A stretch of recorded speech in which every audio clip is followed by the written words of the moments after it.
ഹൈക്കോടതിയുടെ ഒരു സുപ്രധാനമായ സൈറ്റേഷൻ വന്നിരിക്കുന്നു.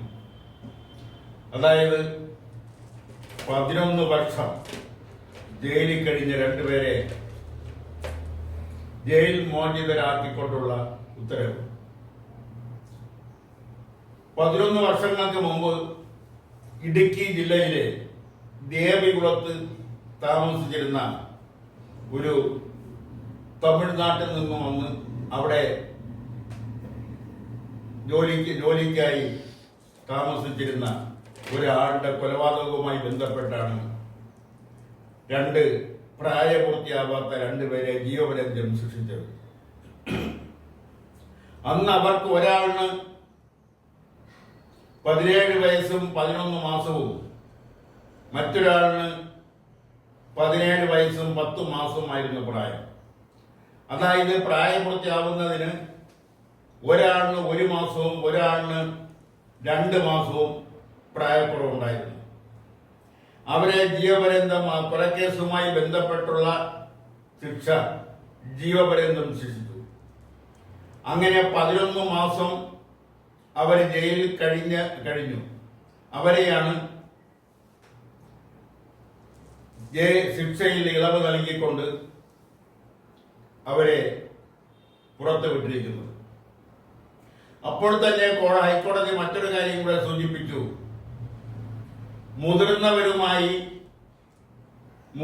കുട്ടികളെ ഇടപഴകാൻ ജയിലിൽ മുതിർന്നവരുമായി കുട്ടികളെ ഇടപഴകാൻ അനുവദിക്കരുത്.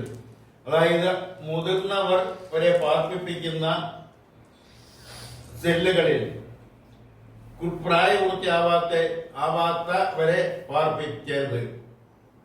അതും ഒരു സുപ്രധാന പരാമർശമാണ്. പലപ്പോഴും യാതൊരുവിധ മാനദണ്ഡവും ഇല്ലാതെയാണ് ജയിലുകളിൽ മുതിർന്നവരെയും അതോടൊപ്പം തന്നെ പ്രായപൂർത്തിയാവാത്തവരെയും ഒരുമിച്ച് താമസിപ്പിക്കുന്നത്. കോടതി പറഞ്ഞിരിക്കുന്നത് കുറ്റം ചെയ്തപ്പോൾ അയാളുടെ ആ കുറ്റം ചെയ്യുന്നതിനുണ്ടായ സാഹചര്യം, അയാളുടെ പ്രായത്തിൽ നിന്ന് നോക്കുമ്പോൾ ആ കുറ്റത്തിന്റെ വ്യാപ്തി, അതുണ്ടാക്കാവുന്ന ഭവിഷ്യത്തുകൾ തുടങ്ങിയ കാര്യങ്ങളെക്കുറിച്ച് അയാളുടെ മാനസികാവസ്ഥയിൽ നിന്നുകൊണ്ട് നോക്കണമെന്നാണ്. അതോടൊപ്പം തന്നെ ചില കുറ്റകൃത്യങ്ങൾ ചെയ്തവർ പ്രായപൂർത്തിയായില്ലെങ്കിൽ തന്നെയും പ്രായപൂർത്തിയായതായി കണക്കാക്കിക്കൊണ്ട് വിചാരണ നടത്തണമെന്നും ശിക്ഷ നടപടികൾ സ്വീകരിക്കണമെന്നും ഒരു മാറ്റം നിയമത്തിൽ വരുത്തിയിട്ടുണ്ട്.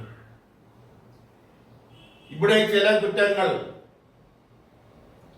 അതായത് പ്രമാദമായ പല കേസുകളും എടുത്തു നോക്കുകയാണെങ്കിൽ ഡൽഹിയിലെ ഒരു പെൺകുട്ടിയെ ക്രൂരമായി ബലാത്സംഗം ചെയ്ത് കൊലപ്പെടുത്തിയ സംഭവം, അത് ഇന്ത്യ മുഴുവൻ കോളിളക്കം സൃഷ്ടിച്ച ഒരു സംഭവമാണ്, വിവാദമായ ഒരു സംഭവമാണ്. അതിൽ ഒരു പ്രതി പ്രായപൂർത്തിയാവാത്ത പ്രതിയായിരുന്നു. ആ പ്രായപൂർത്തിയായില്ല എന്ന് വിചാരിച്ച അയാളെ ആ പരിധിക്ക് അകത്ത് നിന്നുകൊണ്ട് അതിന്റെ ആനുകൂല്യം അയാൾക്ക് ലഭിക്കണമെന്ന് പറയുന്നില്ല. അങ്ങനെ ഇത്തരം ക്രൂര കൃത്യങ്ങൾ ചെയ്യുന്നവരെ പ്രായപൂർത്തിയായവരായി കണക്കാക്കി വിചാരണ നടത്തി ശിക്ഷിക്കണമെന്നുള്ള ഒരു മാറ്റവും നിയമത്തിൽ വരുത്തിയിട്ടുണ്ട്. ഇവിടെ എടുത്തു പറയേണ്ടുന്ന മറ്റൊരു കാര്യം, നമ്മുടെ ജയിലുകൾ ആ ജയിൽ മാനുവൽ പറയുന്നത് പ്രകാരമല്ല പല കാര്യങ്ങളും നടന്നു വരുന്നത്. ഒരു കുറ്റവാളിയെ ജയിലിൽ എത്തിച്ചാൽ അയാൾ ജയിലിൽ നിന്ന് ജയിൽ ശിക്ഷ കഴിഞ്ഞ് പുറത്തു വരുമ്പോൾ അയാൾക്ക് മാനസികമായി പരിണാമം ഉണ്ടാവണം, മാനസികമായി മാറ്റം ഉണ്ടാവണം. അയാൾ ചെയ്ത കുറ്റകൃത്യത്തിൽ പശ്ചാത്താപം ഉണ്ടാവണം. ആ പശ്ചാത്താപത്തോടു കൂടിയാവണം അയാൾ ജയിലിൽ നിന്ന് പുറത്തു വരേണ്ടത്.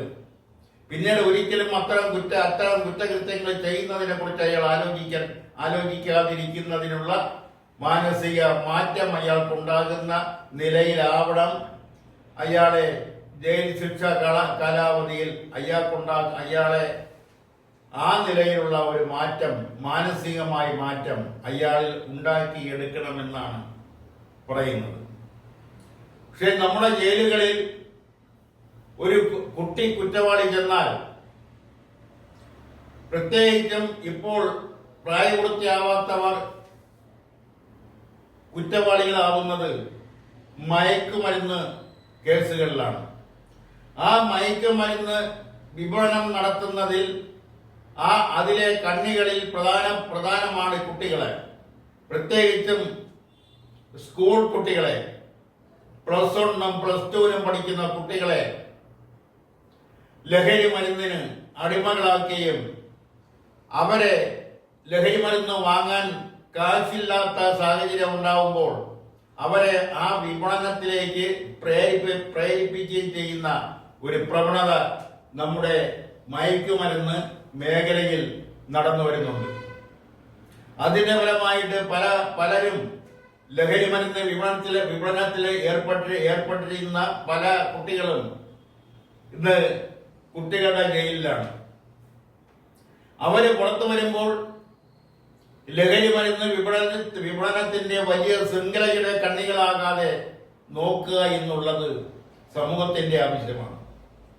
അവരെ മാനസാന്തരപ്പെടുത്തി അവരൊരിക്കലും ലഹരി മരുന്ന് ഉപയോഗിക്കുന്നില്ല എന്ന് ഉറപ്പുവരുത്തി ലഹരി വരുന്ന വിപണനത്തിന്റെ ആ കച്ചവടത്തിന്റെ, ആ വൃത്തികെട്ട കച്ചവടത്തിന്റെ കണ്ണികളാകാതിരിക്കുന്നതിന് പ്രത്യേകം അവരെ ശ്രദ്ധിക്കുകയും ആ നിലയിലേക്ക് സമൂഹത്തിന്റെ കണ്ണികളാക്കി അവരെ ലഹരി മരുന്നിന്റെ കണ്ണികളാവാതെ സമൂഹത്തിന്റെ നല്ല കണ്ണികളാക്കി മാറ്റുന്നതിനുള്ള ശിക്ഷണ നടപടികളാണ് ജയിലുകളിൽ ഉണ്ടാവേണ്ടത്. എന്നാൽ ഇന്ന് അത്തരം നടപടികളിൽ ഉണ്ടാവുന്നുണ്ടോ എന്ന് ചോദിച്ചാൽ ഒരുപക്ഷെ ഇല്ല എന്ന് ഉത്തരം പറയേണ്ടി വരും. ഒരു കുട്ടി മോഷ്ടാവ് ജയിലിൽ പോയിട്ട് തിരിച്ചു വരുമ്പോൾ അവൻ വലിയ മോഷ്ടാവായിട്ടാണ് പുറത്തു വരുന്നത്. മോഷ്ടാക്കളുടെ ശൃംഖലയിലെ ഒരു കണ്ണിയായിട്ടാണ് അവൻ പുറത്തു വരുന്നത്. അവനെ ഉപയോഗിച്ചുകൊണ്ട് വലിയ മുതിർന്ന മോഷ്ടാക്കൾ അവരെ മോഷണത്തിന് ഉപയോഗിക്കുകയാണ് ചെയ്യുന്നത്. ഇത്തരം പ്രവണത അവസാനിപ്പിക്കേണ്ടതാണ്.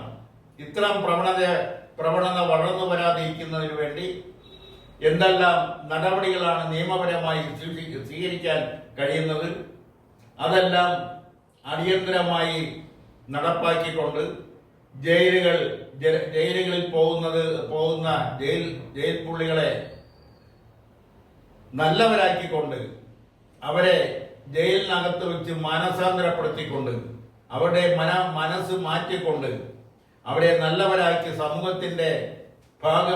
നല്ല സമൂഹത്തിന്റെ ഭാഗമാക്കി മാറുന്ന നിലയിലേക്ക് മാറ്റി എടുത്തിട്ട് വേണം അവരെ ജയിലിൽ നിന്നും പുറത്തുവിടേണ്ടത്. അല്ലാതെ അവരെ വലിയ കുറ്റവാളികളാക്കിക്കൊണ്ടല്ല പുറത്തുവിടേണ്ടത്.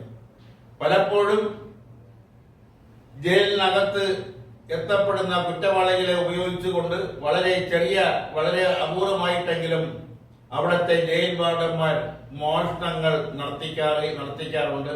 അതിന്റെ വിഹിതങ്ങൾ പറ്റിയിട്ടുണ്ട്, ഇപ്പോഴും ചിലപ്പോൾ പറ്റുന്നുണ്ടാവാം.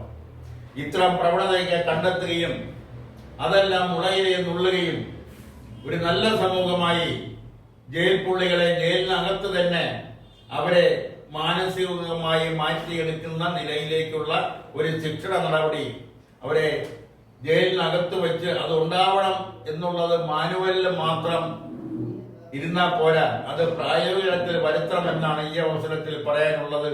അതോടൊപ്പം തന്നെ ഒരു കുറ്റവാളി ജയിലിൽ എത്തുമ്പോൾ അയാളുടെ കുടുംബ പശ്ചാത്തലം, ചിലപ്പോൾ ഒരു കുറ്റവാളി അയാളുടെ കുടുംബ പശ്ചാത്തലം പഠിക്കണം. ചിലപ്പോൾ അയാളുടെ കുടുംബ പശ്ചാത്തലം ഒരു ക്രിമിനൽ പശ്ചാത്തലമാവാം. അത്തരം മേഖലകളിൽ നിന്നും അത്തരം പശ്ചാത്തലങ്ങളിൽ നിന്ന് വരുന്ന കുട്ടികളെ പ്രത്യേകം ശ്രദ്ധിക്കുകയും അവരെ കുറ്റകൃത്യത്തിലേക്ക് തിരിയാതിരിക്കുന്നതിനുള്ള ശ്രമങ്ങൾ ജയിലിൽ വെച്ച് തന്നെ നടത്തി അവരെ നല്ല ഉത്തമ മനുഷ്യരാക്കി സമൂഹത്തിലേക്ക് അയച്ചു കൊടുക്കണമെന്നാണ് ഈ അവസരത്തിൽ പറയാനുള്ളത്. നന്ദി, നമസ്കാരം.